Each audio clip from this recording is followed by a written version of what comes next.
سلام وسنين عخمكم فنوانات كاتاتلو خبرات عزبتنا نلومي سولوس إسان حدا ميازيا كلتشن إسان شدشن استدالوا حدش زيناتا تعزلكم قريبا له مقتالكم بخبر عدم فلما كانت بتاتو أبتي نسودان زناو زلو دماو غينات حد نسراويت منغستي زحقوس عب معباله يفتر مزقبل شبرا الشباب نسرحنا زب الزربة نزب تقراي بومب خمحو أفيو كيرا إبراهيم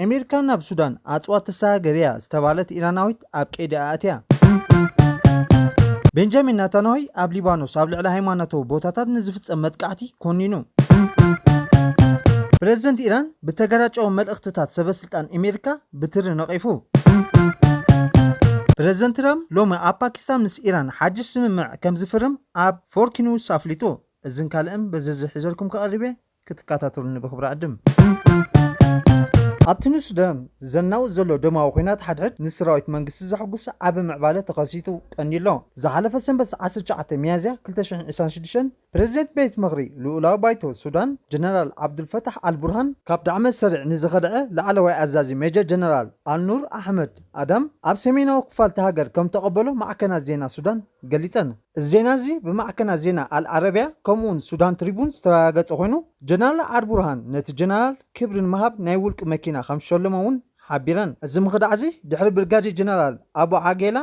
اب تقم تختشن عسان 4 زتوسد سقمتي اب لعل برغاجي جنرال حمت زمرا حيل زورده زخبده وتادراو مورالون كسرا تباهيلو يغلص الله برغاجي جنرال ابو عاقيلا ابت اب سودان اب زكاي زلو خوينات حدا خابتم ازيون وسنت وتادراو مرحتيو نسو خاب دعم السرع وصيو ناب سرايت منغس بمصنبار قدماي اب سقمت زوسده لعلواي ازازيو قدم ناب دعم السرع مصنبارو مرحتنا يتحالتات واتا سودان زبال اما اكلاي سودان بفلاي اب كفل هاجر الجزيره استمسته قطاو غجليو نيرو كابتم أما أكلاي سودان الوازلهم علي تزولد بمخان دوما دعم السريع عبتو زبا تقبلنت نمركب عبا حاجز كوينو من باري حبر زيزي سراويتو مريحو أنت دعم السريع نمكتم ناب دوبات إتبيا وفيرو خمزلون يقلت الله غدا جنرال الجوبا زفت أمزلو اتي كاميا زختشن إسان سلستن جميرو أمونغو سراوي سودانن دعم السريع استولع وقع هذا نسودان ناب تزخف السبا وقولوا أقالعوا أبزلوا الوانيو كتيم حياتات نلعلي 3 عامات أبز جبرو وق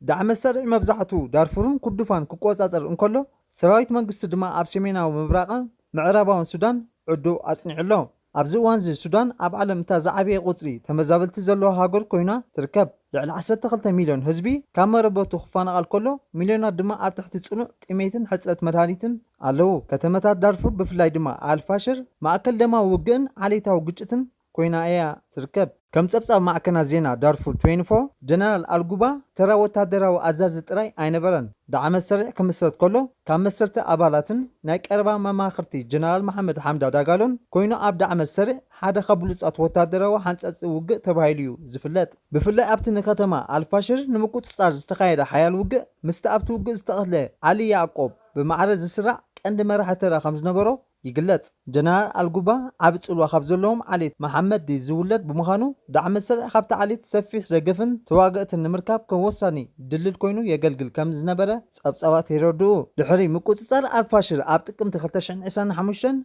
امونغون مرحنا دعم السرعين حيال مسفح تفتيرو وتادراو مجتا السودان تريبون كم زحبرو الجوبا بمسرز توغونات صفعوت وتادراو ام حدار سمين دارفور كوينو كشيم تثبيت نيروا مرحمة دعم السرع جن نعو قديفو نيجيدو ابن شاه حدا خبتم قربا بيتسب حمتي مشمو اتي امونغو دعم السرعين سبستان بيتسب حمت تراي بزبل قريتا الجوبا نامول مفلاي امرحو ميجر جنرال الجوبا كاب دعم السرع وصيو ناب سرايت منغست خصمبر بقليل منغدي اينبرن اتي جنرال غعزو مش جمره نما حزتو لاخو فولي حيلي دعم السرعين نخمل استوسد سقمتن وطرت زمولو وتادراو سرعيتي نيرو جنرال الجوبا مس 46 استعطقا مكاين امايت امونات ابالاتهم بمخان بچعت ميازا 2026 كابت ولد عدو كتما غوبا سمين دارفو بمقاس ناب سمين سودان غصو قعزو جميرو كم تصبصب وتادراوي منጭታት حالتا دعم السريع عمت تحلالفي منقدات دبيا بمصواد كعقتو فتينوميم ابتوسان مدرخ سرايت منغست السودان وتادراوي درونات بموفر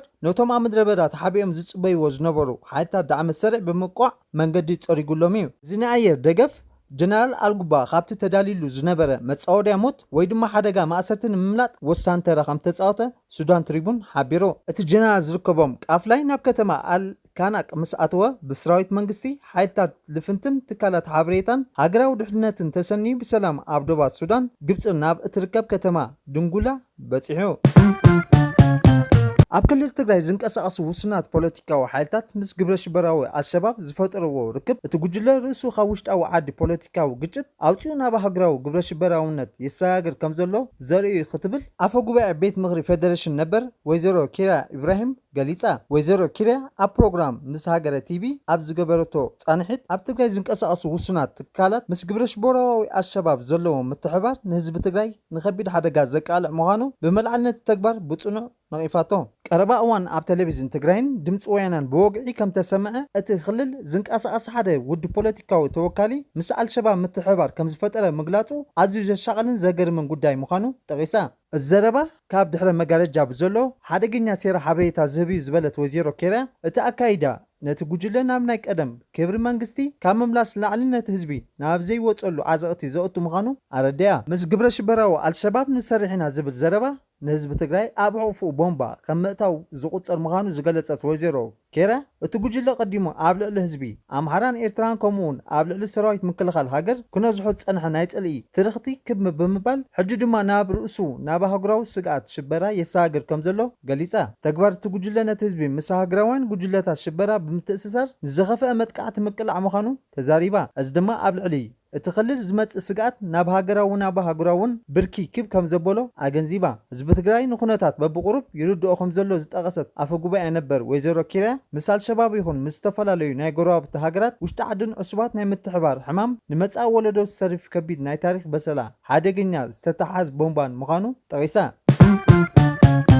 ምክትል ፕሬዚደንት ሕቡራት መንግስታት ኣሜሪካ ኣብቲ ምጅማር ኩናት እስራኤልን ኣሜሪካ ናብ ልዕሊ ኢራን ዛሕቲሉ ዝነበረ ጄዲ ቫንስ ሎሚ ሰሉስ ንግሆ ናብ ዋዕላ ስምምዕ ሰላም ኢስላማባድ ፕሬዚደንት ኣሜሪካ ዶናልድ ትራምፕ ሎሚ ኣብ ፓኪስታን ምስ ኢራን ሓድሽ ስምምዕ ከም ዝፍርም ኣብ ፎክስ ኒውስ ኣፍሊጡ። እቲ ፕሬዚደንት ዘይተጸበናዮ መግለጺ ኣብ ሃገራዊ ፖለቲካዊ መድረኽ ብዙሕ ምድርጋም ፈጢሩሎ። ቀንዲ ምክንያት ናይዚ ምድንጋር እቲ ጽባሕ ዝካየድ ተመዲቡ ዘሎ ወግዓዊ ድርድር ኣሜሪካን ኢራንን ክሳብ ሎሚ ሰሉስ ስለ ዘይጅምር እዩ። ብተወሳኺ መንግስቲ ኢራን ቴህራን ኣብቲ ጽባሕ ዝካየድ ዝርርብ ከም ዘይተሳተፍ ብወግዒ ከም ዘረጋገጸት ዝሕብር ሓበሬታ የለን። ስለዚ እዚ ድርድር ብቅዲ እኳ ኣብ ዘይተጀመረሉን ተሳትፎ ኢራን ኣብ ዘይተረጋገፀሉን እዋን ትራምፕ እትስምዕ ሎሚ ክፍረም ዝብል መግለፂኡ እቲ ፕሬዚደንት ብልክዕ ብዛዕባ እንታይ ይዛረብ ከም ዘሎ ንጹር ከም ዘይኮነ ገይርዎ ኣሎ።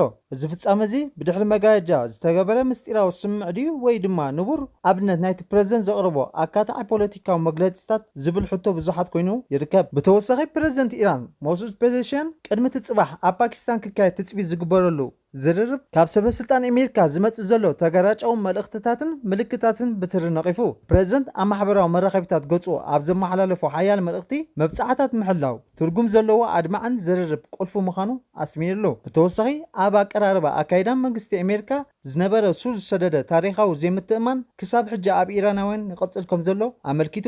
ፕሬዚደንት ፔዜሽያን ኣብ መልእኽቱ ወሲኹ እቲ ህልው ካብ ሰበስልጣን ኣሜሪካ ዝመጽእ ዘሎ ዘይሃናጽን ተገራጫውን መልእኽትታት መሪር መልእኽቲ ዝሓዘ ምዃኑ ንኢራን በቐጥታ ኢዶም ክህቡ ይደልዩ ኣለዉ። ይኹን እምበር ኢራናውያን ዝኾነ ዓይነት ሓይሊ ፈጺሞም ኢዶም ኣይህቡን። በንጻሩ ኣብ ዝቕጽል ዘሎ ወጥሪ ናይ ቃላት ኩናትን ኣብቲ ጽባሕ ብፓኪስታን ከተአንግዶ ዝንገረላ ዝርርብ ክትሳተፍ ምዃና ካብ ኢራን ወግዓዊ መረጋገጺ ኣይተዋሃበን። ቀዳማይ ሚኒስትር ቤንጃሚን ናታንያሁ ኣብ ሊባኖስ ኣብ ልዕሊ ሃይማኖታዊ ቦታታት ንዝፍጸም መጥቃዕቲ ኮኒኑ። ቀዳማይ ሚኒስትር እስራኤል ቤንጃሚን ናታንያሁ ኣብ ደቡብ ሊባኖስ ብሓደ ወታደራዊ እስራኤል ኣብ ልዕሊ ሓወልቲ ኢየሱስ ክርስቶስ ዘጋጠመ ጉድኣት ስዒቡ ዓሚቕ ሓዘን ገሊጹ። ተቐዳማይ ሚኒስትር ነቲ ፍጻመ ብትሪ ብምኹናን እዚ ንወግዓዊ ፖሊሲ እስራኤል ዝውክል ከም ዘይኮነ ገሊጹ። ኣብ ልዕሊ እቶም ኣብቲ ጉዳይ ዝተሳተፉ ወታደራት ጽኑዕ ናይ ዲሲፕሊን ስጉምቲ ክውሰድ ምዃኑ ቃል ኣትዩ። እስራኤል ንኩሎም እምነታትን ሃይማኖታዊ ትካላትን ንምኽባርን ንምክብባርን ዘለዋ ተወፋይነት ደጊሞም ኣረጋጊጹ። ናታንያሁ ወሲኹ እቲ ሃገር ሃይማኖታዊ ቦታታት ንምሕላውን ንምኽባርን ዘለዋ ተወፋይነት ጽኑዕ ምዃኑ ገሊጹ። ላዕለዎት መራሕቲ ኢራን እቲ ስምምዕ ተኽሲ ዶ ምባል ክውዳእ ኣብ ዝቐርበሉ ዘሎ እዋን ካብ እስራኤልን ኣሜሪካን ዳግማይ መጥቃዕቲ ከይፍጸም ብምስጋእ ስድራ ቤቶም ናብ ትሕቲ መሬት ዝርከቡ ኣንደራት ከሰጋግሩ ጀሚሮም ኣለዉ። መሕጸቢ ማሽናት ማይክሮዌቭን ብዙሕ ቀረብ መግቢ ሓዊሱ ኣገደስቲ ኣቑሑ ገዛ ዝፀዓና ናይ ጽዕነት መካይን ብኣኽራናት ዞባታት ኢራን ኣቢለን ናብ ኣዝዩ ዕድታት ዘለዎ ድፋዓት ገጸን ክጓዓዛ ይረኣያ ኣለዋ። እስላማዊ ሓለዋ ሰውራ ኢራን እዚ ምንቅስቓስ ጥንቃቐ ዝዓለመ ምዃኑን ኣብ መንጎ እናወሰኸ ዝኸይ ዘሎ ወጥሪ ዕላማታት ክመጽእ ንዝኽእል ሓደጋን ድሕነት ስዳቤታትን ንምርግጋጽ ዝዓለመ ምዃኑ ገሊጹ።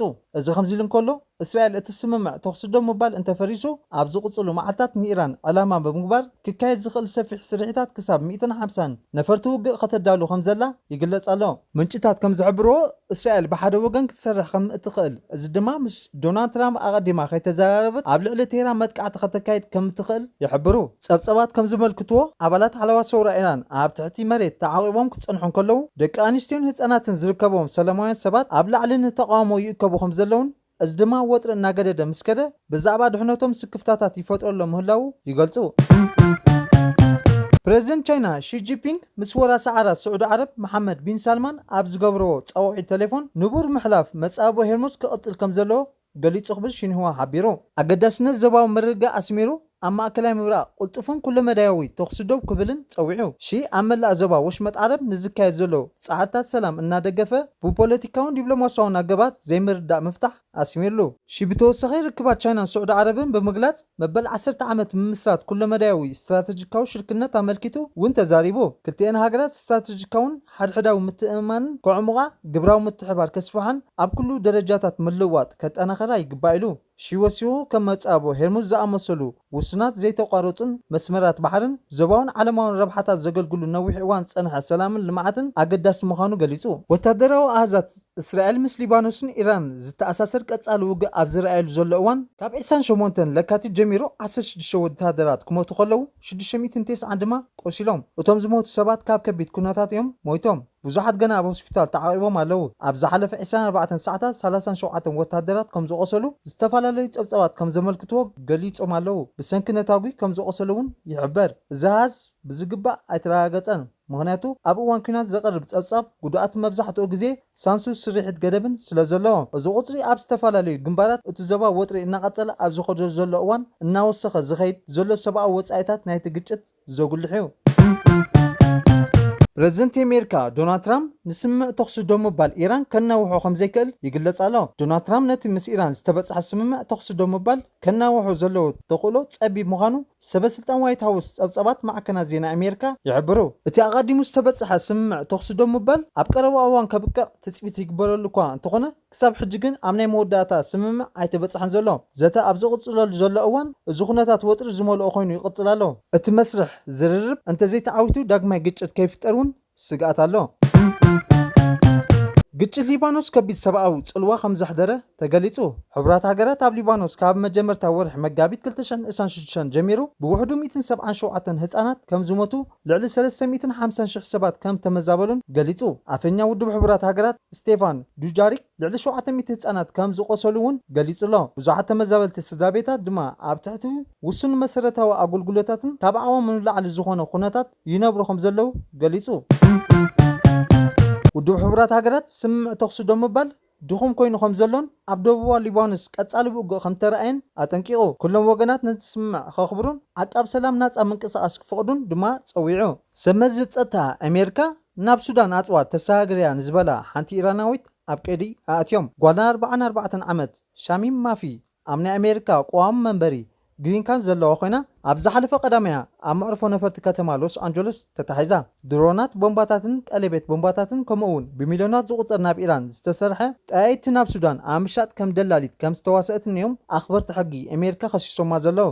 ብመሰረት እቲ ክሲ መሸጣ ናይቲ ወታደራዊ ኣጽዋር ምስ ሚኒስትር ምክልኻል ሱዳን ዝተፈጸመ ኮይኑ ናይ $70 ሚልዮን ውዕል ሰብ ኣልቦ ነፈርቲ ድሮናት ዘጠቓለለ እዩ። እታ ኢራናዊት ነቲ ኣሜሪካ ኣብ ልዕሊ ኢራን ዝወሰደቶ እገዳ መሸጣ ንብረት ኢራን ጥሒስያ ተባሂላ ኣብ ቀይዲ ኣትያ ዘላ።